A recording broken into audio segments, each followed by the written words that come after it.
So again, I'm a Senior Escalation Engineer with the Open Specifications support team at Microsoft in developer support.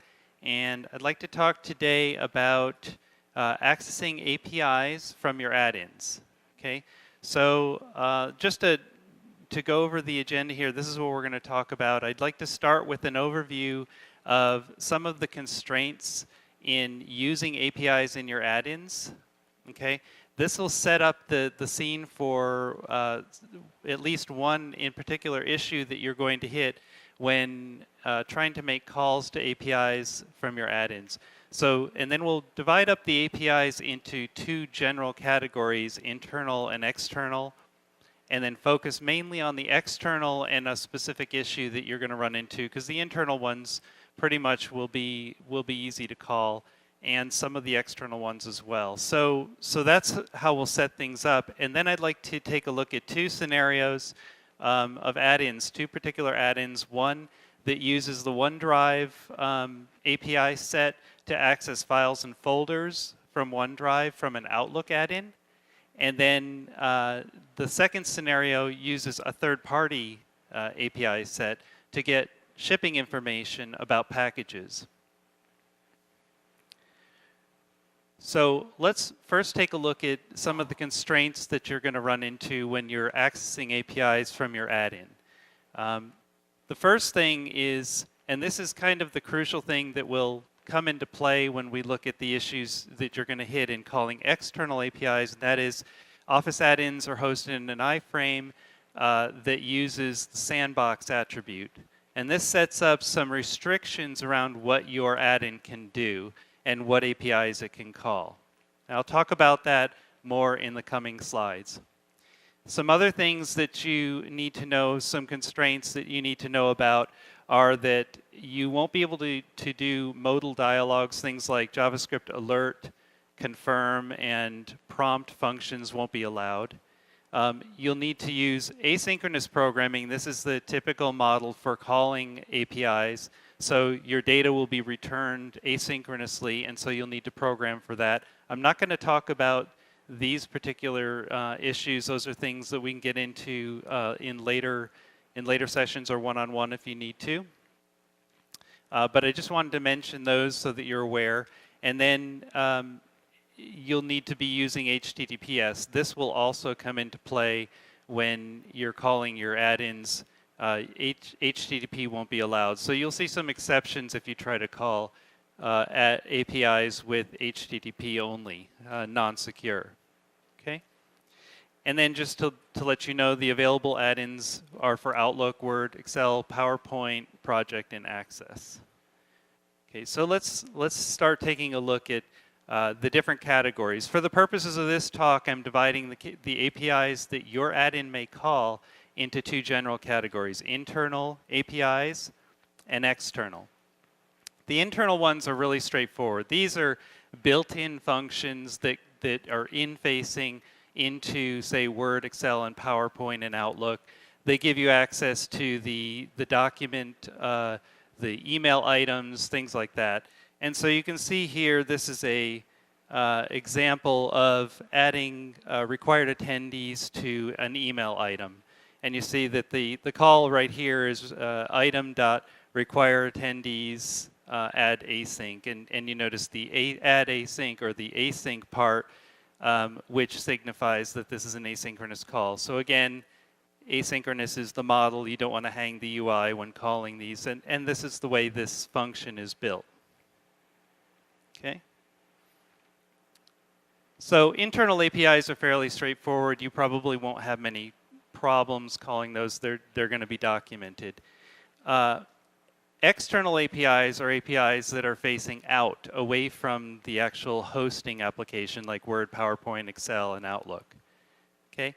When calling APIs on other services that are outside of the applications, there are three basic options that you're going to run into. The first is kind of a best case scenario where, for example, here I give an example of an Outlook add-in calling EWS. Okay, so you can see this is option number one, and in Outlook add-ins, the mailbox object provides make EWS request async. So this is a function you can call to make an EWS call, even though these are REST calls and you would normally have to set these up. The Outlook add-in model provides this function to make it easy for you. So this is kind of a best case scenario for calling another service's APIs, REST APIs. The details are taken care of for you. The second option is what we call same origin. So this is where the resources you're trying to access or the APIs you're trying to call are in the same domain as the calling script in the browser. And that is also a best case. And this is called single origin policy. So the policy is actually enforced by the frame sandbox attribute that I mentioned earlier.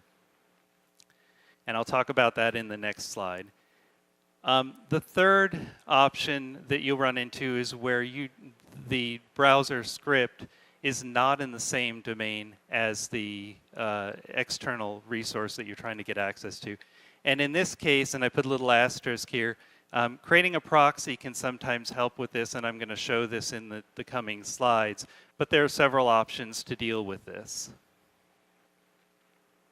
So single origin or same origin policy allows scripts running in a browser to only make requests within the same domain. So basically what the browser's doing is it knows that you're in this sandbox, and it's going to make sure that any calls from your script are using the same URI scheme, host name, and port number. And this is really the focus of this talk, is to understand what happens when you're making these kind of calls and when you're not in the same origin. So in the same origin, you can see here the add-ins in this diagram. The add-ins are calling, Outlook.office365.com. They're calling for some resource there. That works. But if anything else changes, you may get an exception. You probably will. Okay? So some ways to overcome the single origin or same origin limitation. We've got several here. These are all mechanisms that are in place and that will work given the right constraints. So the first is JSON-P. This is called JSON with padding. This is a contract between the browser running in the script and the server providing the resource that says that the server will wrap the JSON data that's returned in a JavaScript call. So it'll actually wrap it in what looks like a function call. And then on the browser side, in the script in the browser, the JSON-P mechanism actually injects a script block, and that script block will execute what was returned, wrapping the JSON data into an object. So it's a good mechanism, and it works, and that's one way to get around the same origin policy when you're trying to call outside of your domain. Another option is to do server-side scripting. So this is where you would actually implement your add-in on the server side, all the scripting on the server side, and then just return the rendered HTML. And so that gets around it because the add-in script does not actually reside in the browser. The browser is ultimately the one that's keeping you from making these calls to external resources. Okay? So that's another option. CORS, which is known as, or cross-origin resource sharing known as CORS, involves using headers, and these headers will set up the communication protocol so that the browser, the script running in the browser can make access to resources outside. And these headers are fairly simple, but they're required on both sides. On the server side, it has to know to use the access control allow origin header or other headers to restrict by method and by content type. And on the client, it needs to know that it's going to identify its own domain using the origin header. Okay? And then finally, there is another way to do it. You can use the window post message mechanism. It's available on most browsers. And this allows communication between different windows and tabs within a browser. Both have to implement the post message handling. and make the calls, and they have to understand they're going to be done it, and they're going to be doing this. So this gets around it by allowing indirect, so if you've got, say, Facebook in one tab or in one frame in your browser, and then you've got a script running in another page, those are served by different domains, but the two communicate with post message. They can indirectly access resources on each other's domains. So these are some of the options you can use to get around accessing APIs and resources on external resources. The bold one here, I show bold because all the other ones require that both sides, the script running in the browser and the server, are agreeing ahead of time and setting up some kind of mechanism. Only the one in bold, which is the server-side scripting one, can be done without that mechanism in place. So here's a diagram just detailing that second option. And you see here you've got the add-ins. You've got the add-ins running over here, making requests to a proxy or to the server-side scripting, which is then in turn making the request to the server. Okay? And then the data flows back and forth because the scripting is all happening on an intermediate server. It's not happening in the browser, and the browser won't block you from making these calls. So let me run through these scenarios, the two that I mentioned here, and kind of give you an idea of what to expect. Okay. The first one is the accessing the OneDrive APIs from the Outlook add-in. And this is actually an add-in that you can take a look at. There's a sample out there. And the general flow for these add-ins, and you'll find this is the kind of flow for most add-ins using APIs, is to register the app and obtain like a client ID, client key, a secret, some kind of identifying information that is then used in calling the APIs. And in the case of OneDrive, there's also authentication that's needed because we're accessing personal information and personal accounts on OneDrive. So then the next step is to sign in using the loginlive.com sign-in mechanism, and then fetching the details from OneDrive for the files and folders and pictures and things, and then signing off. So that's the general flow here.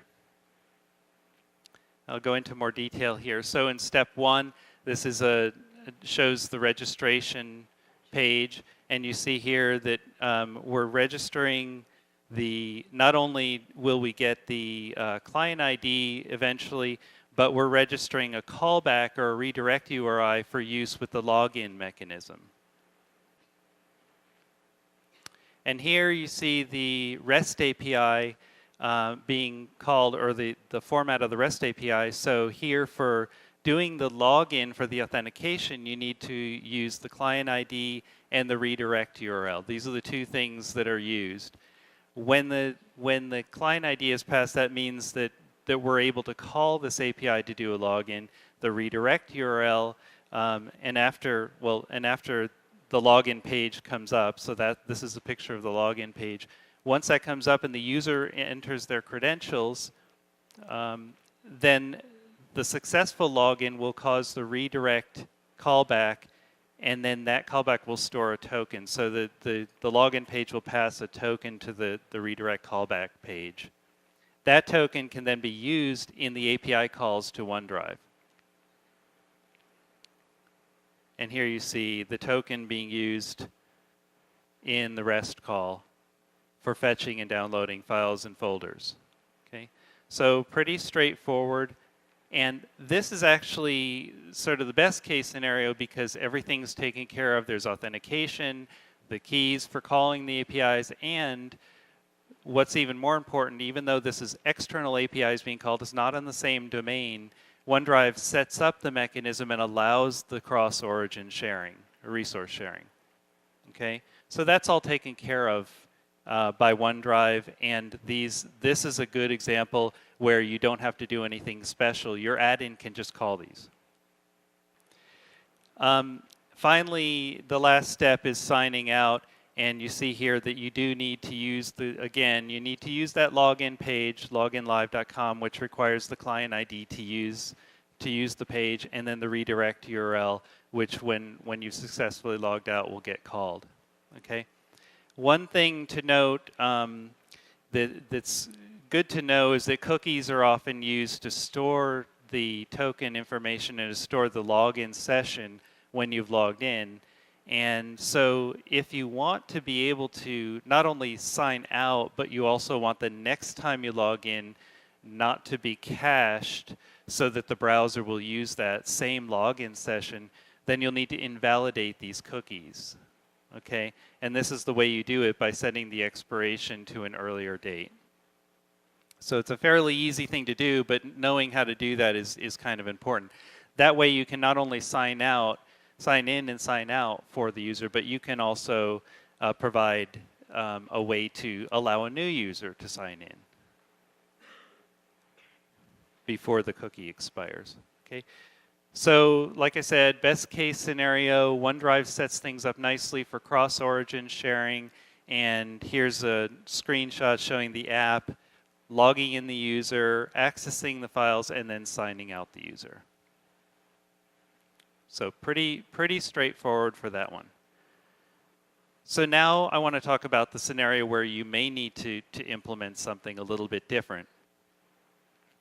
And this gets back into the cross-origin sharing, resource sharing, and gets into the mechanism. So in this case, we'll be talking about the AfterShip APIs. AfterShip is a third-party service that provides tracking information for packages. And to make calls to their API, you have to go through a similar set of steps. It's a little bit simpler in that you generate a key, you register your app and generate a key, and then that key is used for the APIs, and then you can just call their APIs. There's a two-step process. When you have a package tracking number, you simply call their API to add the package tracking number into their database and get an ID back, and then that ID can be used to get information, tracking information, and checkpoint information, all kinds of great stuff. Okay?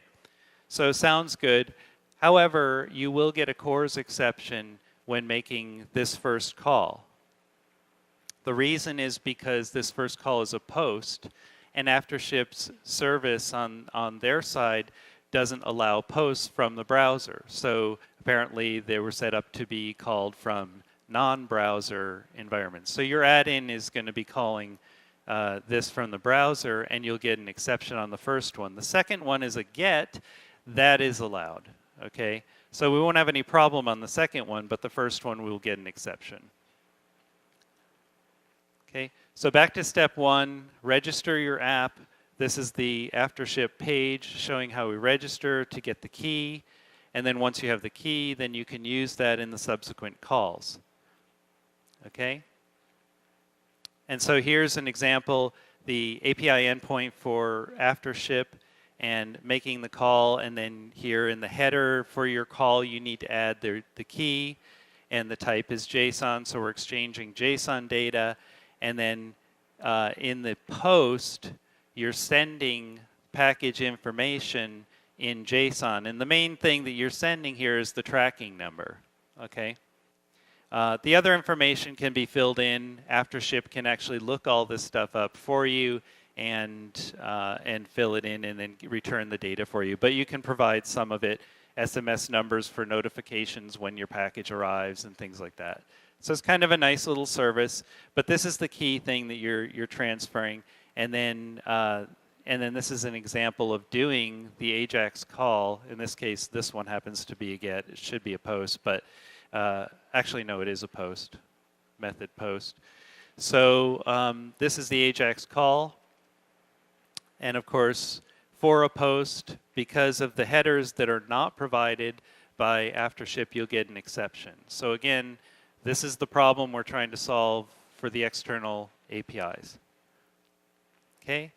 And our solution for this particular add-in, and I'm going to show you the add-in in just a second, But our solution was to provide a proxy. So instead of writing the add-in completely in server-side scripting, which required a lot of rewriting, we decided to simply create a Node.js server that did its whole purpose was just simply to make the API calls.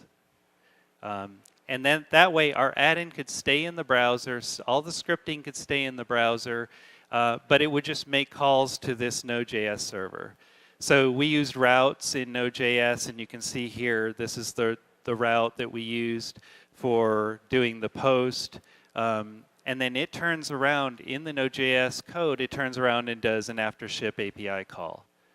And this is actually after-ship API, which is wrapping the REST call, okay?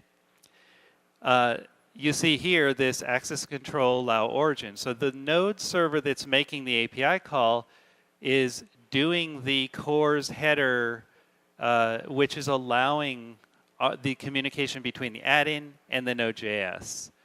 So that part of it now we've taken care of. And then once we've got control in Node.js, we're no longer running in a browser. Now we can make after-ship calls like posts, and everything will work. And back in the add-in, we're just simply calling the route for our Node.js server, and then we're getting the data from it instead of from after-ship directly. Okay? So now here's the diagram again, and it's fairly simple, straightforward. But in this case, now this middle proxy piece is Node.js. You can host, your server that does the proxy, simply on Azure. You can do it on third-party like Heroku, something like that. We chose to make it simple and put it on Heroku.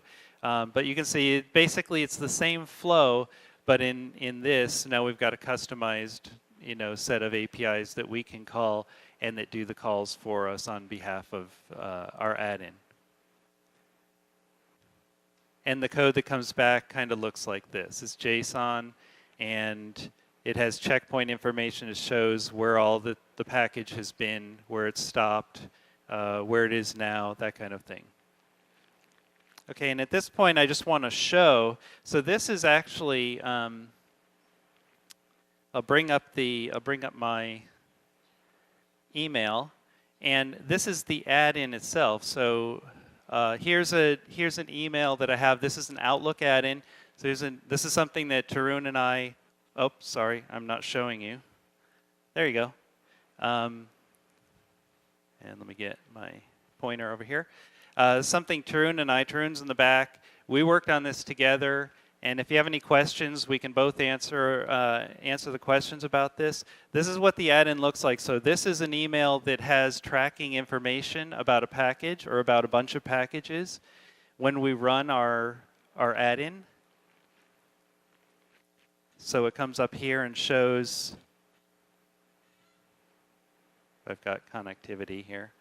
So it shows, one thing you'll notice here is that we do recognize the tracking information in the emails so that we can add those into the list. Now it should be actually updating.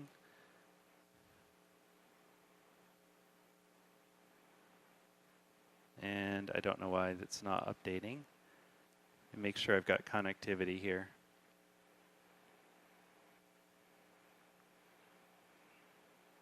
I do. Let me just refresh this.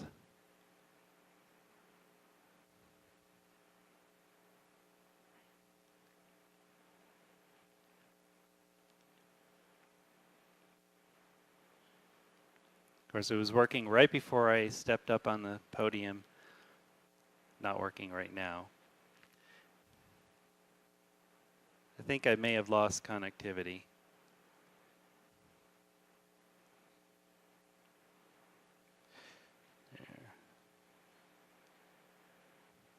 Okay, well, I can show you what it looks like. Because I do happen to have a screenshot here.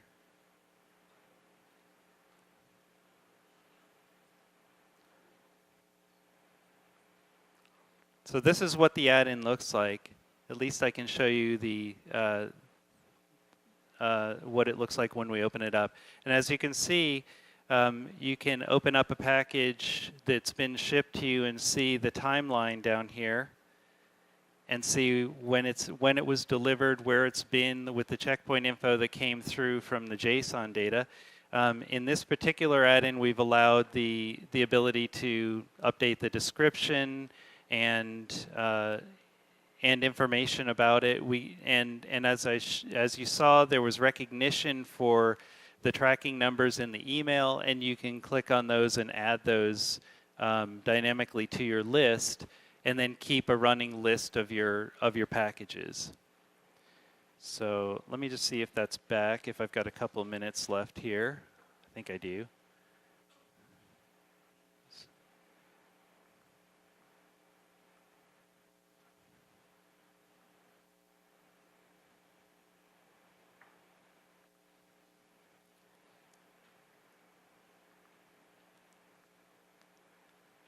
I'm going to reconnect to the Wi-Fi.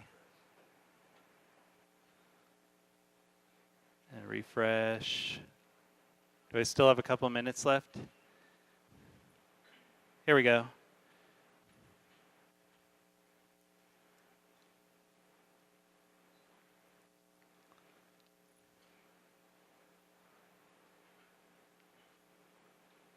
Okay, and then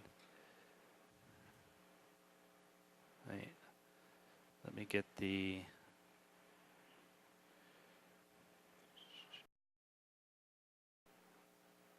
So in summary, what we've covered is internal versus external APIs.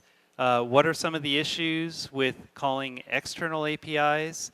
Namely, the same origin policy that you're going to run into when you try to call third-party APIs that are not set up for being called within add-ins. And this is important because your add-ins, you want your add-ins to provide rich content from a lot of different sources, not just from Microsoft, but from other sources, right?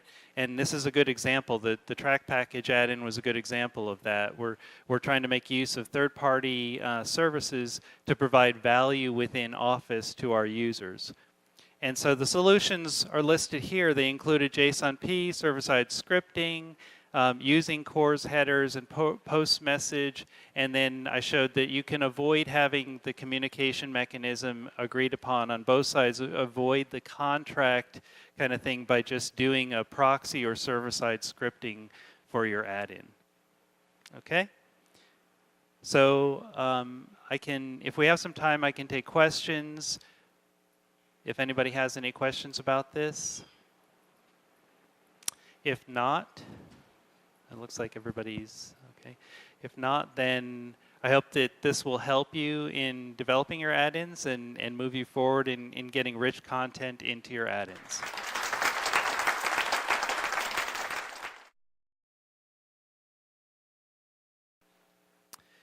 So again, I'm a senior escalation engineer with the Open Specifications support team at Microsoft in developer support. And I'd like to talk today about accessing APIs from your add-ins.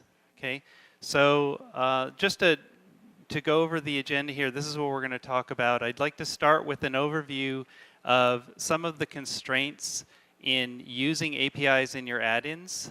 Okay, this will set up the scene for at least one in particular issue that you're going to hit when trying to make calls to APIs from your add-ins. So, and then we'll divide up the APIs into two general categories, internal and external, and then focus mainly on the external and a specific issue that you're going to run into, because the internal ones pretty much will be easy to call. Around what your add-in can do and what APIs it can call. I'll talk about that more in the coming slides. Some other things that you need to know, some constraints that you need to know about are that you won't be able to do modal dialogues, things like JavaScript alert, confirm, and prompt functions won't be allowed. You'll need to use asynchronous programming. This is the typical model for calling APIs. So your data will be returned asynchronously, and so you'll need to program for that. I'm not going to talk about these particular issues. Those are things that we can get into in later in later sessions or one-on-one if you need to. But I just wanted to mention those so that you're aware. And then you'll need to be using HTTPS. This will also come into play when you're calling your add-ins and some of the external ones as well. So that's how we'll set things up. And then I'd like to take a look at two scenarios of add-ins, two particular add-ins. One that uses the OneDrive API set to access files and folders from OneDrive from an Outlook add-in. And then the second scenario uses a third-party API set to get shipping information about packages. So let's first take a look at some of the constraints that you're going to run into when you're accessing APIs from your add-in. The first thing is, and this is kind of the crucial thing that will come into play when we look at the issues that you're going to hit in calling external APIs, and that is Office add-ins are hosted in an iframe that uses the sandbox attribute. And this sets up some restriction email item. And you see that the call right here is item.require attendees add async. And you notice the add async or the async part, which signifies that this is an asynchronous call. So again, asynchronous is the model. You don't want to hang the UI when calling these. And this is the way this function is built. Okay. So internal APIs are fairly straightforward. You probably won't have many problems calling those. They're going to be documented. External APIs are APIs that are facing out, away from the actual hosting application like Word, PowerPoint, Excel, and Outlook. Okay? When calling APIs on other services that are outside of the applications, there are three basic options that you're going to run into. The first is kind of a best HTTP won't be allowed. So you'll see some exceptions if you try to call at APIs with HTTP only, non-secure. Okay? And then just to let you know, the available add-ins are for Outlook, Word, Excel, PowerPoint, Project, and Access. Okay, so let's start taking a look at the different categories. For the purposes of this talk, I'm dividing the APIs that your add-in may call into two general categories: internal APIs and external. The internal ones are really straightforward. These are built-in functions that are in-facing into, say, Word, Excel, and PowerPoint and Outlook. They give you access to the document, the email items, things like that. And so you can see here, this is a example of adding required attendees to an email.